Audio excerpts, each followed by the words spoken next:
This channel is supported by my online fishing courses, and you can learn more and get significant discounts at saltstrong.com/Skinner.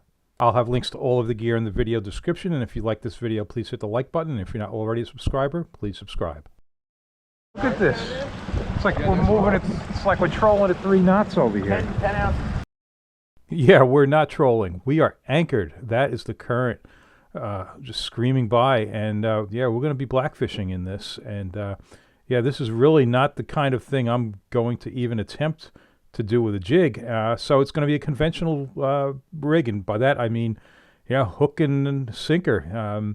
Something I haven't done probably in 2 seasons because I do so much jigging. But yeah, it's rough and the water is just screaming by. But yeah, we're going to go do it. Then we're going to move to another spot, 100 feet of water with some really good structure. And yeah, we're going to be getting some nice codfish. And all of this is going to be on the same bottom rig. So what I want to do is just show this really simple bottom rig and how it's tied, because it can be used for so many different things. Okay, here's the stupidly simple rig that I use for this video. And you know what? Sometimes just keeping things really simple helps a lot. And so this is a rig that Captain Desi on the Celtic Quest showed me probably 15 or 20 years ago. And yeah, there's all kinds of blackfish rigs. But he said, you know what?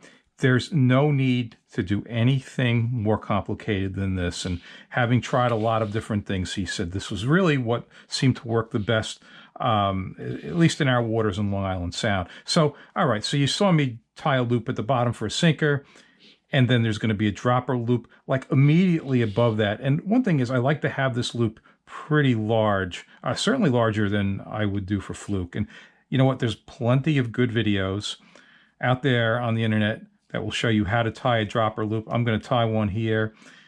Got to use my teeth. And there we go. All right, so it's 2 loops. It's a loop at the bottom for the sinker, a loop above that for the hook, and that's all it is. You know, obviously the sinker weight depends on current and stuff. Now, something nice about this rig is that you've only got the 1 hook on there. It's a little bit off of the structure, and you tend to snag less. And then if you've got a fish on and a fish runs you into the rocks, typically what's going to happen is, since the fish has the hook in its mouth, it's the sinker that snags. And sometimes you could just break the sinker off and get the fish. In fact, in this upcoming video, that's what's going to happen in at least 1 occurrence. All right, so I don't know if I can show this well. A nice thing about this is it keeps that hook off the main leader, so there's no tangling. You know, if you're fishing in 100 feet of water, you drop to the bottom, you get a lot of spinning, especially when you've got like a crab body on here, and you don't want that getting all tangled up. This keeps it from getting tangled. A big thing is the bottom tends to be pretty silty. I've seen this on the underwater video. They really stir the bottom up quite a bit. So with this rig, you're up just a little bit above that. You're standing a little bit off the bottom. I think that's a good thing. You know, the current takes that out a little bit. So you're down there in the strike zone, out of the silt. It just works great. Certainly, it's going to work great on this video.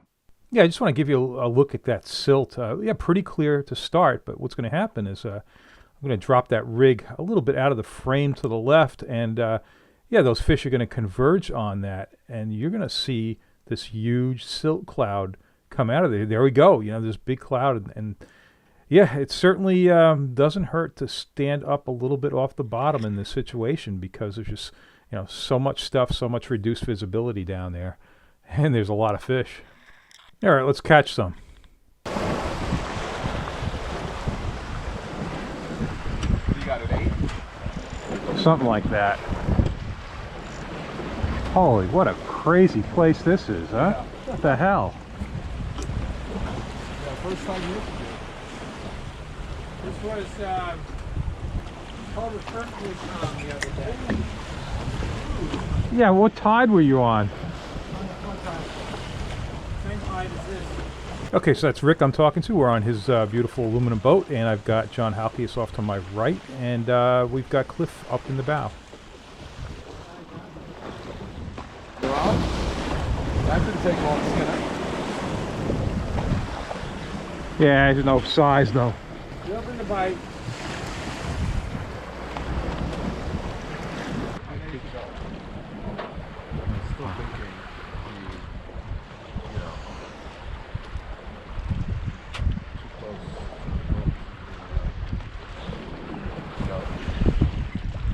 go. Better? Better, yeah. Okay.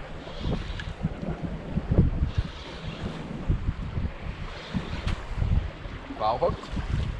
Oh, nice fish. Keeper.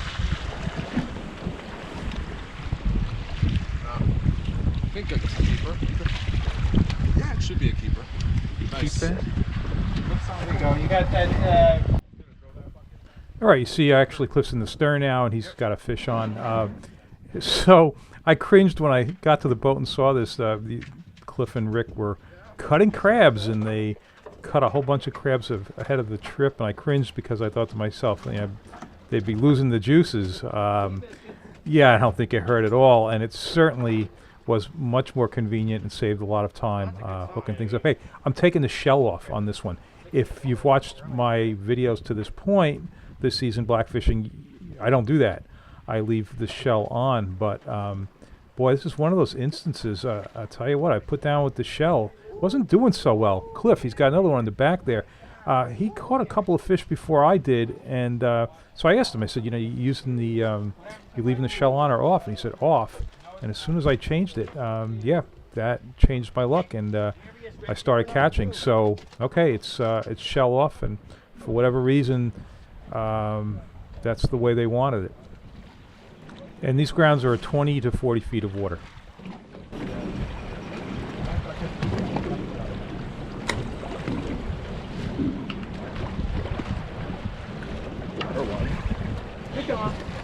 Better? A little better for me than what I've been catching. Outside the boat.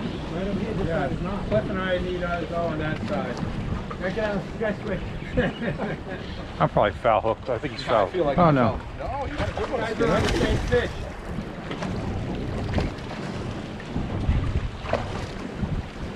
Excuse is bigger. Oh, there you go, John. There's a keeper. How many keepers did you get? Cliff? 3? Yeah, I guess so. I don't think this guy passes, right? What about this guy? No, definitely not. So you saw in the underwater video, there's a million little fish down there. So you definitely have to wait through a lot of little bites until you have a good hit before you set the hook. On a snag.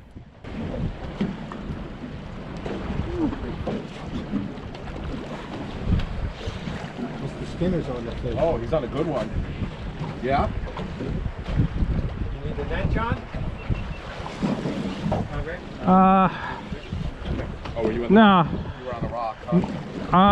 No, it's a good fish. Oh, all right. Don't assume just because, you know, it's my rod bending that it's a rock. I know how you think. Maybe if I get the net. Yeah, it wouldn't be the worst idea. I gotta get around Halkias' line. What do you see there? Oh, he's a swinger. I can swing him. He's a keeper. Yeah, it's a good keeper. He's hooked fine. No, I'm okay, but I would keep it available. Ooh, there we go. Well, that looks like a keeper, huh? Oh, it's definitely a keeper, yeah. Nice. It's not a netter. Yeah, but nice fish. I'm just trying to catch up to the cliff, you know? Oh, look at all the cut crabs over here I never saw. Just a keeper. Just over there. Yeah, there's real rocky structure. We're getting hung up once in a while. I've got 30-pound main line here, 50-pound leader. I could put a lot of tension on this. It's going to take a lot of stress to pull it, but you'll see what happens.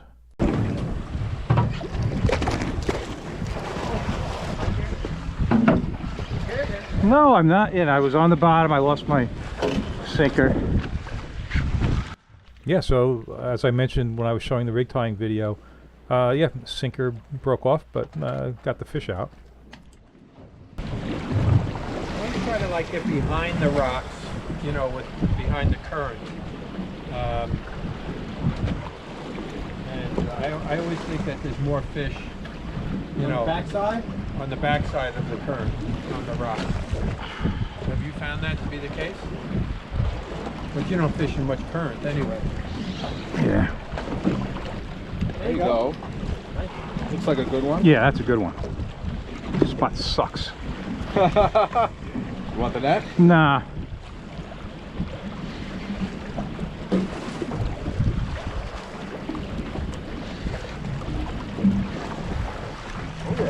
Yeah, you just, Nice fish. Yeah, it's nice. 18, 19.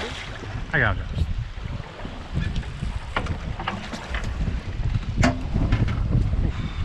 That's a nice. That's the Yeah, best it's one of the actually, day. yeah. What do you got there, Rick? Yeah. Oh. Dropped a good one.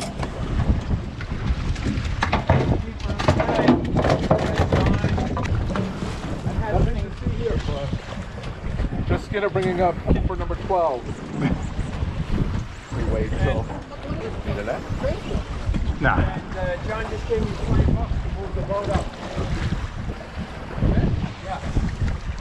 Go right over my line. No, you didn't. You're good.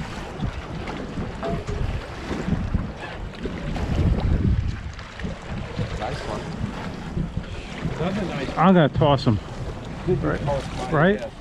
I mean, is that? It's a keeper. Is it? Oh yeah, it is. All right. So what do I do with them?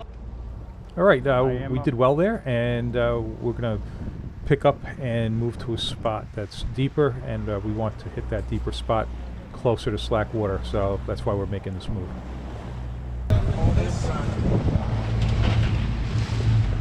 Now I gotta hold this beer. I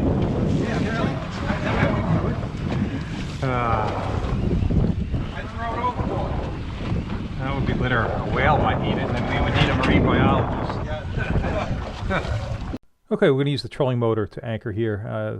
Rick has the remote in his hand, and he's looking at the structure on the plotter and just trying to get over a sweet spot. We did not even attempt to use the trolling motor to anchor in that other spot. It was just that current was moving so fast. It might have worked, but we didn't try.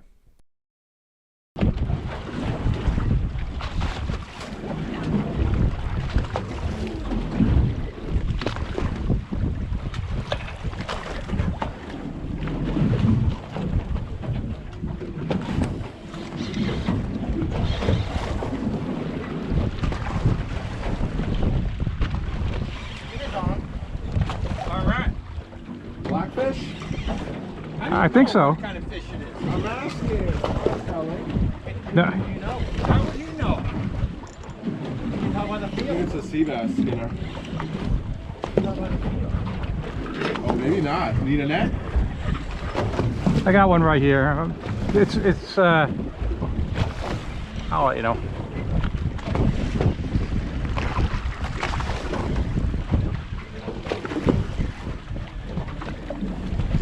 It's gonna be a hell of a sea bass if that's a sea bass. I think it's gonna be a decent blackfish. I think it's a sea bass. Oh, blackfish. Yeah, all right. I got him. Full crab time. Open up a little. Nice one. Big black correct? Yes.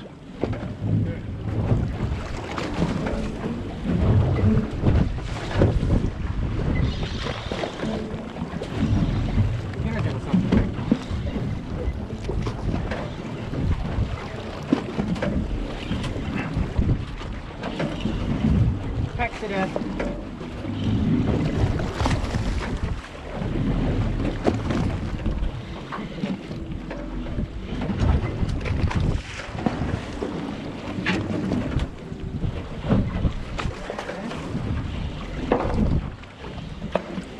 All right.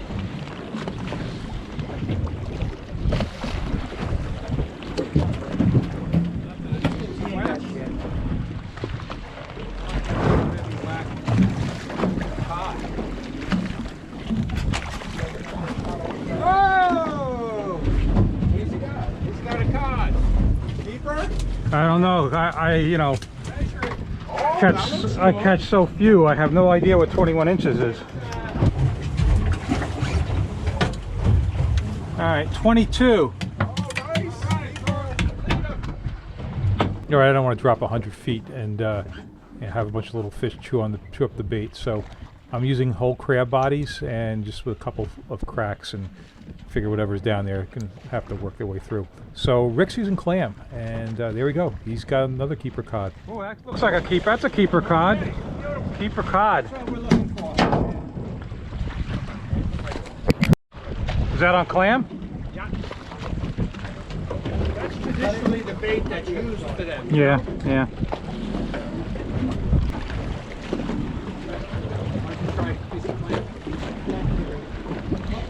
Whoa, whoa. Oh, man, if I can get this guy out, holy crap. Need the wreck? No, you're out. And my battery died. Nice codfish, though. These are just at the absolute best eating. Definitely our favorite. A fish over here. This is the hole right here. Oh my God. Cod. Illegal cod. Illegal. Might be legal. I'm measuring them.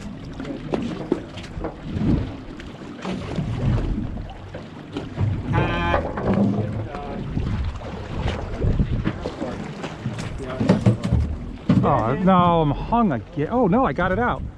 Come on. Good. You know what is this fishing line down there? Because I got some of it up. But all right, I got him out now.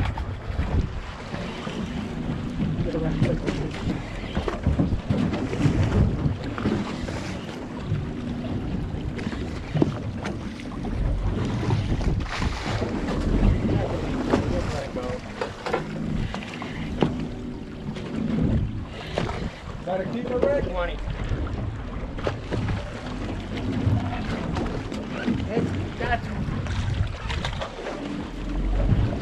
Come on, pull off. Look at that.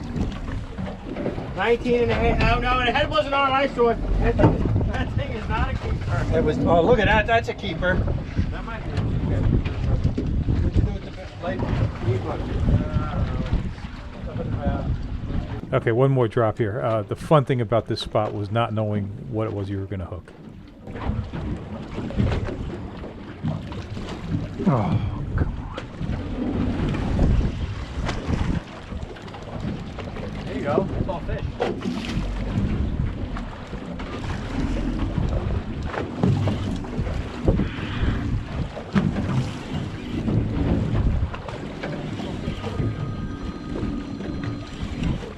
What you got?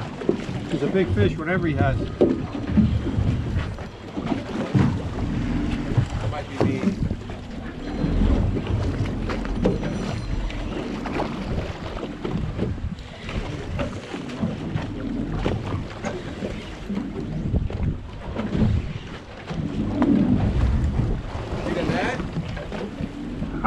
If I do, we've got time. It's not like they shake off like a fluke, you know? Looks like he's got a big fluke on there.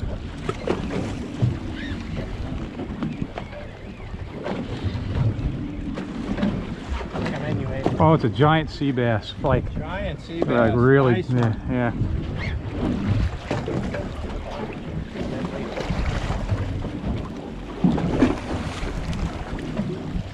Come on, they fall off. Oh, no. All right, this trip definitely provided some great eating.